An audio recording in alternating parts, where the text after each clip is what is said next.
কবে চালু হবে ইন্টারনেট নিশ্চিত করে বলতে পারেননি ডাক, টেলিযোগাযোগ ও তথ্য প্রযুক্তি প্রতিমন্ত্রী জুনায়েদ আহমেদ পলক। গত কয়েকদিনের সহিংসতায় দেশের ইন্টারনেট অবকাঠামোর নজিরবিহীন ক্ষতি হয়েছে জানিয়ে তিনি বলেন, বেছে বেছে গুরুত্বপূর্ণ সংযোগ, সার্ভার ও স্থাপনাগুলো ধ্বংস করেছে নাশকতাকারীরা। আরো জানাচ্ছেন আরাফাত সিদ্দিকী। দেশের ইতিহাসে এমন সহিংসতা নতুন কিছু নয়। 2013-14 সাল থেকে বারবারই এমন সহিংস পরিস্থিতি সামাল দিতে হয়েছে আওয়ামী লীগ সরকারকে, কিন্তু এবার আঘাত এসেছে ডিজিটাল বাংলাদেশের মূল ভিতের উপর। দেশের ইতিহাসে সবচেয়ে বেশি সময় ধরে বন্ধ রয়েছে নতুন মৌলিক চাহিদা হয়ে ওঠা ইন্টারনেট সেবা। প্রতিদিনের আমাদের ক্ষতি 70 থেকে 80 কোটি টাকা, প্রতিদিন ক্ষতি আমরা বিল করতে পারছি না। এখন তার চাইতে আশঙ্কার বিষয়টা কোথায়?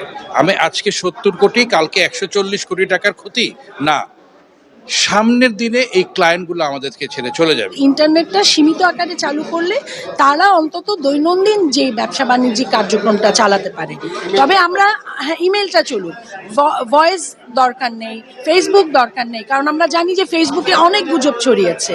এদিকে দেশের ব্রডব্যান্ড ইন্টারনেট সেবাদাতাদের প্রতিষ্ঠানগুলোর সংগঠন জানিয়েছে, ডিজিটাল অবকাঠামোতে এমন আঘাত আসতে পারে সেটি তাদের ধারণারও বাইরে ছিল। ডিজাস্টার ম্যানেজমেন্ট আপনি দেখেন ডাটা সেন্টারের হয়তো আছে, কিন্তু ট্রান্সমিশন নেটওয়ার্কের ডিজাস্টার ম্যানেজমেন্টের জন্য ওই ধরনের নেটওয়ার্ক এখন পর্যন্ত আমরা তৈরি করতে পারিনি। ইন্টারনেট ও টেলিযোগাযোগ খাতের এই থমকে যাওয়া অবস্থা নিয়েই সংশ্লিষ্টদের সঙ্গে আলোচনায় বসেন ডাক ও টেলিযোগাযোগ প্রতিমন্ত্রী। আলোচনা শেষে ক্ষয়ক্ষতির বিস্তারিত তুলে ধরেন তিনি। অনেক ফাইবার অপটিক্যাল কেবল আন্ডারগ্রাউন্ড থেকে কিছুটা জায়গা ওভারহেডে নিতে হয়। এরকম কিছু জায়গায় সন্ত্রাসীরা সেই তারগুলো পুড়িয়ে দিয়েছে।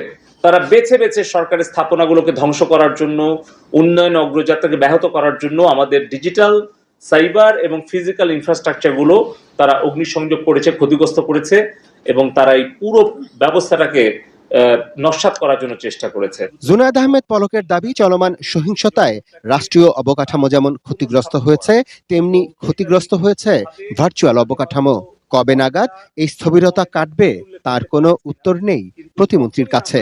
চেষ্টা করছি যত দ্রুত সম্ভব ইন্টারনেটটাকে, টেলিযোগাযোগটাকে পুনঃস্থাপন করা, এবং সেটা নির্দিষ্টভাবে আমি হয়তো ঘন্টা, সময় বা দিন উল্লেখ করতে পারছি না, কিন্তু যখনই আমরা তৈরি হব, যেখানেই পারবো, যেভাবেই পারবো, তত দ্রুত সেখানে সেভাবেই আমরা ইন্টারনেট এবং টেলিযোগাযোগ সেবাটা পূর্ণাঙ্গ সক্ষমতা অনুযায়ী দেওয়ার চেষ্টা করব।